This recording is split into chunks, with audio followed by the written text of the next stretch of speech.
接下来请收看中嘉新闻。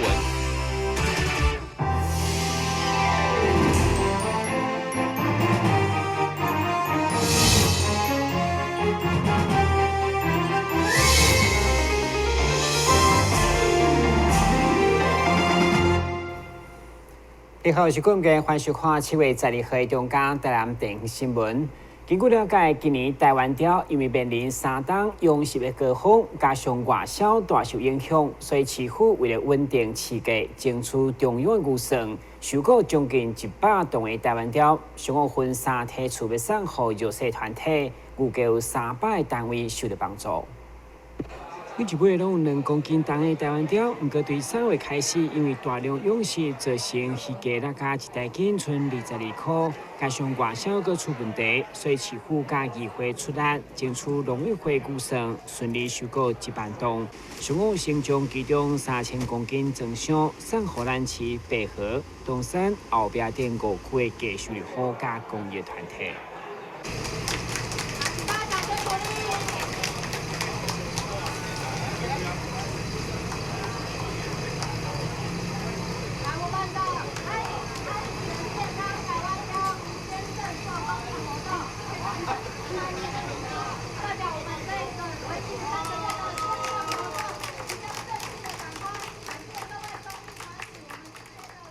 其中2000条嘛9条见证，强调这的台湾雕拢是国际认证、品质上好、佮安全健康，要替弱势加菜，同时稳定市价。在中央政府跟地方政府的合作之下呢，我们采取收购，那目前价格稳定，每台斤大概21到24块钱，已经高于养殖的成本。那我们冰存的这些台湾雕，我们并不释放在市面上去干扰市场上的价格，我们是分批择定公益团体好比低收入户、中低收入户，或是家扶中心、老人关怀据点。那未来呢我们也打算捐赠给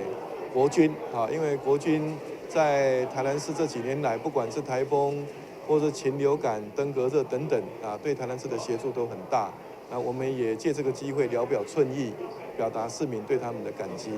那我们这样的释放也是一方面能够帮助渔民不会影响到他们的价格。另外一方面呢，也能够表达台南市对弱势团体的关怀，还有对帮助我们的国军团体的感谢。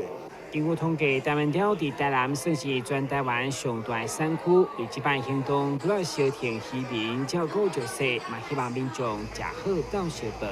电视新闻管制郭国义采访报道。为了鼓励少年人参与公共事务，同时培育好人才，议员刘维英甲台南市培根文教协会共同办理青少年领袖夏令营。营队将于7月18号为期3天，进行在地的讲座，甲在地观光工厂的参访课程，也鼓励35岁以下的青年踊跃报名。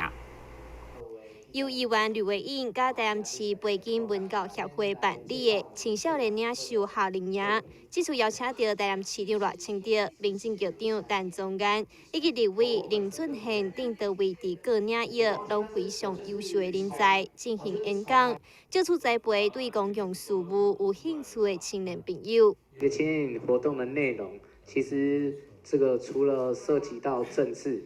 也包括大家相当关心的。这个台湾跟中国的议题，包括我们这个网络社群，还有我们的这个新闻媒体，还有包括我们的这个人文社会的部分，其实它的触角相当的多元，也是很多深受年轻人喜爱的议题，所以如果家里这个有这个大专青年的这个学生，都欢迎来报我们这个这次的青年营。今天这个青年领袖营，我们是希望能够在这个暑假可以提供给国内外对我们关心台湾政治还有两岸议题，然后我们邀请的都是非常大咖的各界的精英。3天在2场的讲座，甲在地观光工厂参访的课程，7月18号到20号伫趣头慢旅举办，名额只有50个，邀请关注公共议题的青年朋友报名参加。但是文章山林根采访报道。第六届星光马拉松伫顶礼拜六结束，议员罗坤豪就接到当地居民定情，表示封路管制时间甲原来公告无共款，造成出入相当无方便。加上半暝因甲声音相大，影响到安宁，所以议员嘛要求体育处要慎尽监督责任。已经举办过几啊届的星光马拉松，因为选伫假日时啊举办，所以互原本的真侪观光人潮的安平地区交通造成更较大的冲击。加上半暝12点，活动的音乐声受过大，影响当地民众的安宁。议员罗坤豪接到民众定情，要求体育处对主办单位严格监督，了解活动是毋是一切依照计划书的内容执行。伊是几点封，还是安那封？你敢知影到12点外，12点多了哦，晚上12点多了哦，他们的音乐还是很大声啊，影响到住户的那个安宁啊。您敢有去了解？遐住户大家拢在欢迎啊，包括在交管的过程中有发生车祸，啊，因到在因有叫他们的计划书里面在做吗？你无了解啊？你嘛无做啊！啊，你多啊，我给他来申请，我给他你只要是我那个计划书写的洋洋洒洒，你都不管啊。体育处表示，路权是由警察局来核定，若是主办单位无依照规定办理，将由警方依法处理。而体育处也会针对后一摆的活动内容进行审查，若是违法上过严重，将禁止活动办理。如果说它的路线是没有依照我们当初审核的这个路线来走的话，就是说它跑的路线是没有路权的。那没有路权的这个路线的部分，就是由警察局依照交通相关的这个法则来做处罚。那我们也会把这一次的记录下来，针对他下一次的，如果他在申请办理路跑这个活动的话，我们就会当然是加强把关，或者是甚至最严重就是不核定他的路权，让他不能再办这样。对此，议员罗坤豪要求未来任何单位申请活动，拢必须依照计划书内容确实执行，并且建议相关单位事先也应该订定一套规范来约束活动单位。但是，文章山林根采访报道。目前第二会有一场台湾历史图文的展览，因为展览当中有呈现台湾人对抗历史的珍贵资料，相当引人注目。所以，而且嘛，报互大家知，希望民众有机会前往参观，展期到7月20日。由中华两华和平发展联合会等单位合办的日本时代台湾历史图文展，伫台南市议会展出。开幕当天，包括议员洪玉凤甲柯志春等人拢做伙参与。议员强调，日本人屠杀台湾人以及先人抗争的历史，毋是政客用意识形态就当毁掉。民众借着展览，就会当看到真相。日本人在台湾，他到底屠杀了多少人？我想数字会讲话。那历史不能够因为某些人的一个意识形态，然后就颠覆了我们的历史，也去抹杀了我们的历史，这是非常可惜。那让我们更遗憾的就是说，如果我们没有办法让先贤先烈在为台湾守护的这块土地上所流的鲜血这一个事件里面，让我们后代子孙都能够去汲取这个教训的，所以我们也特别感谢蓝老师跟潘老师以及协会大家的用心，让这样子的一个史实可以能够透过图文的展示，让所有的人知道历史的真相。我们也要在这个值得纪念的日子里面，特别感谢我们的展出单位。今天也特别要感谢的就是我们市议会让我们的这个机会，让我们这个学会在我们这个蓝老师还有我们潘老师这个学会，还有大家这样的热心的这些伙伴大家的这样的参与，来到今天的这个我们这个历史的这个展览让我们大家国人能够更了解历史。透过现场展出的图文，互观赏者对着先人先烈的抗日行动表达敬意，也互市民了解台南乡亲在抗日战争当中扮演的重要角色。但是文章山林根采访报道。先休息一下，马上回来新闻现场。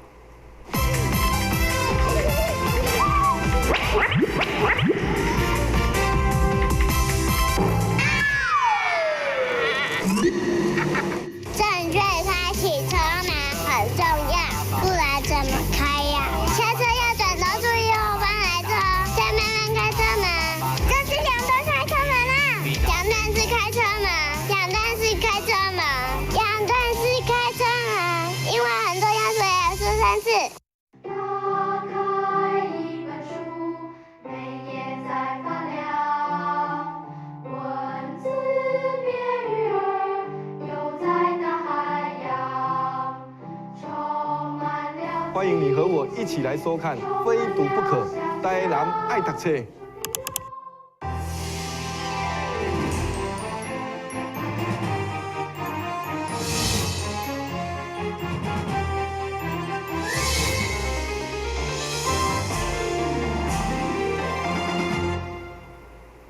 东阳事业为了回馈安南区的乡亲，由东阳五高文教基金会首次以交通安全作为主题，举办暑假体验营。除了专程免费，重点嘛是要教小学生有关卡车的知识以及行车的安全教育。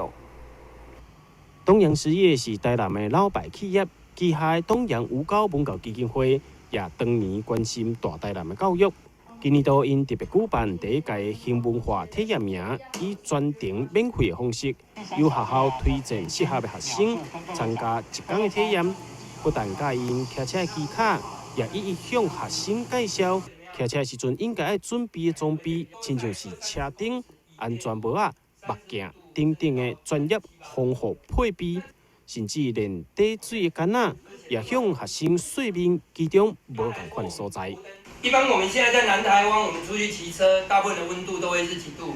，35度，甚至到37、8度都有。那这一种很快就会释发出塑化剂。那这种的瓶装水，我们尽可能不要去使用。我们要选择的是这种的瓶子，它的下方这个地方有写一个环保的回收标志，然后中间有写一个5或者是4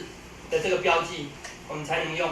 这个新文化体验营会当讲是脚踏车的知识学习，让小朋友了解脚踏车的结构，甲如何正确来使用。是东阳第一届的那个新文化体验营，然后主要是针对安南区的国小学童，然后在这边有13所42个学生来报名参加今天的那个新文化体验营。因为现在小朋友呢骑自行车很多，那我们希望从这一天的夏令营当中呢，可以教他们正确的一个骑乘的方式，还有就是紧急的时候，车胎破了怎么补胎。那这个活动呢，主要是东阳事业集团呢要回馈安南区这个大社区的一些乡亲们，然后来主办的一个夏令营的活动。因为暑假刚开始，那同学们也会到外面骑车啊干嘛的，然后所以呢，我们就希望借由这个活动呢，然后让小朋友更注意夏天在暑假期间的一些安全。然后这个活动呢是完全免费，那也是由学校的老师还有就是里长来推荐同学参加的。除了免费的脚踏车知识学习甲体验，东阳企业也准备了纪念袋啊，甲专业的脚踏车安全帽啊，以及伫咧骑车的时阵会当排除紧急状况的玻璃那工具。这寡全部拢是要免费送给小朋友，让因更加了解骑车伫咧路顶安全防护的重要性。东阳企业也表示，未来因希望会当朝向第2届、第3届持续办理落去，来回馈在地乡亲。台南新闻网采访报道。另外，专业文教基金会对7月11日开始将举办儿童广播营，都来让参与的学生透过广播剧的制作体验，练习声音的技巧，也希望练习胜利之声广播电台65年来所记录保存的文物加历史。最后，妈妈决定让2姐妹一起去，但不凑巧，天空开始打雷。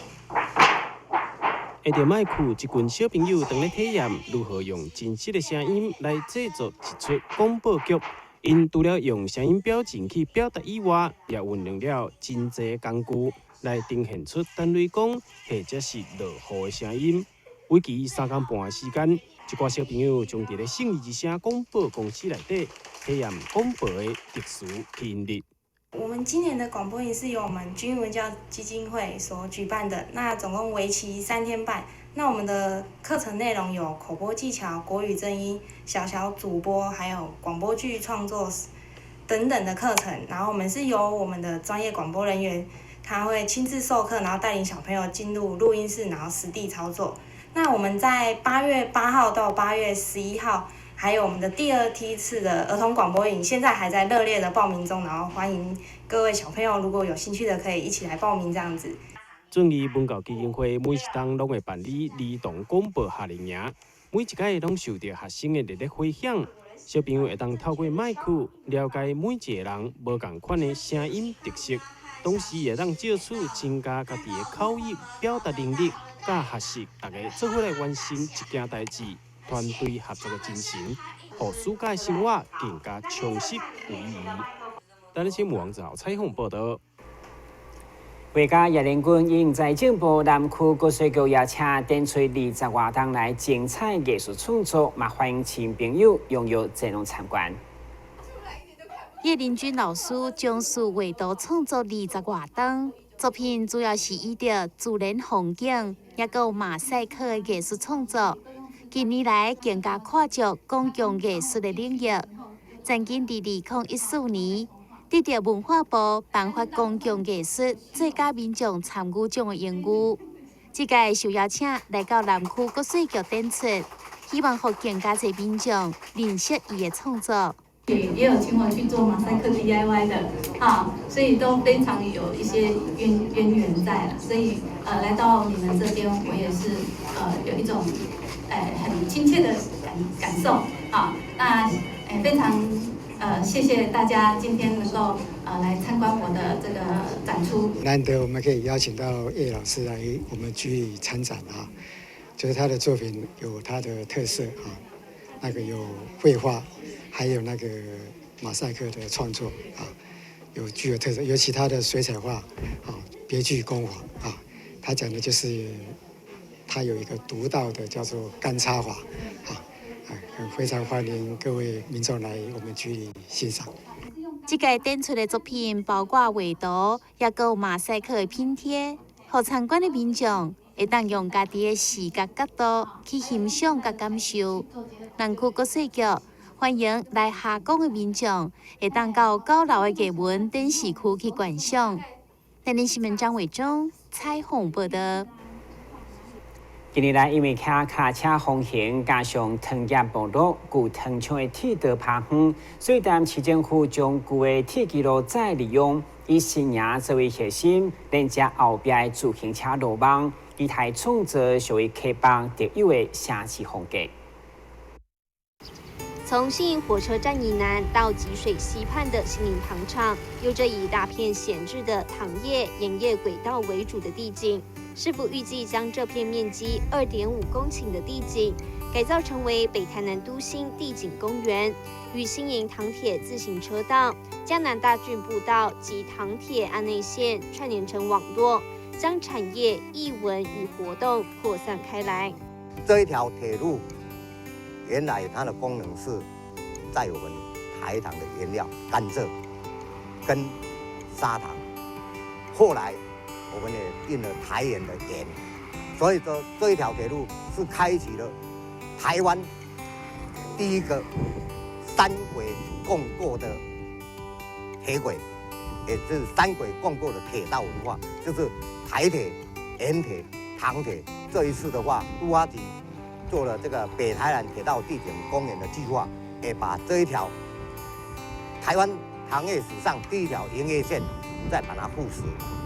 糖铁没落后，因旧糖铁路线具有地形平坦且四通八达的特性，非常适合打造为自行车道，所以市府以新营为核心，将台糖铁道系统转为自行车休闲路网，连接盐水后壁，建构新形态的城乡慢活空间。从新营至后壁盐水，将建置总长达20公里的自行车道动线。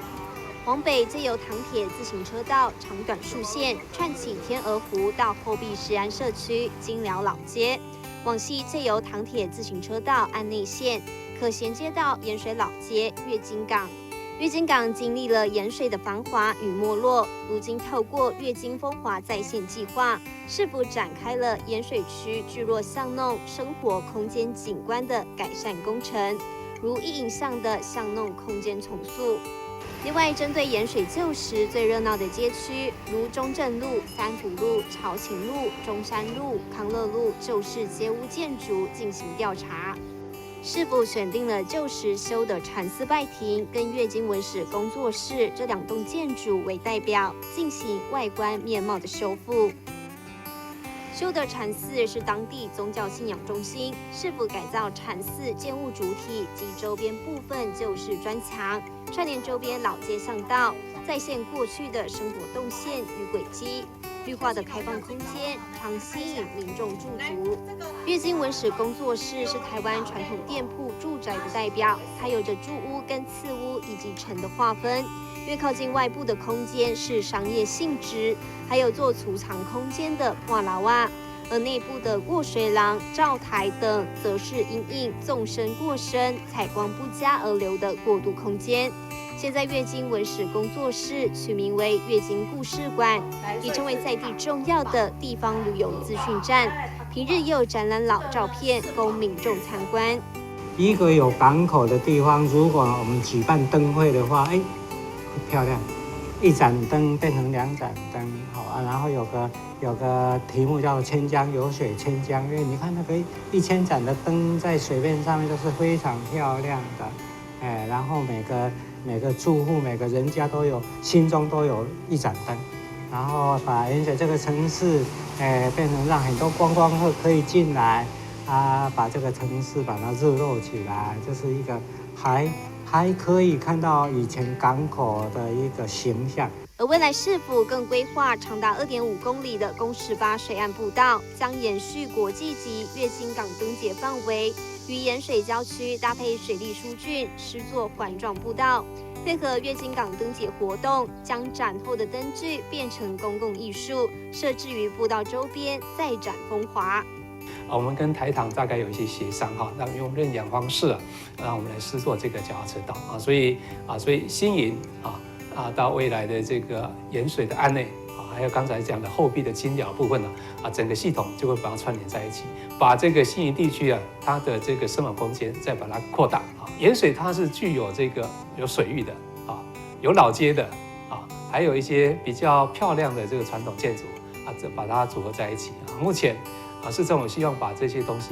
继续把它这个发扬出去所以这个案我们也打算来争取这个现在这个前瞻计划里面的城乡建设和一个内政部的城镇之星的一个这个竞争型计划。市府着眼于月经水域环境改造，也着眼于盐水的老旧街区风华再现，从自行车道延伸开来，串联各个社区景点及古城。希望挖掘更多属于台南的人文风采，让游历不再仅是走马看花，也能获得更多的主题跟知性的收获，创造体验属于特有的在地城市风貌。接下来关心详细天气变化。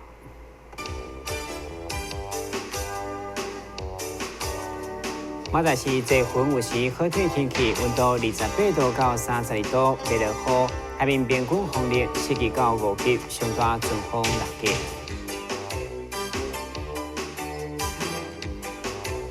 感谢收看7月12号的中港台湾电视新闻，咱再会。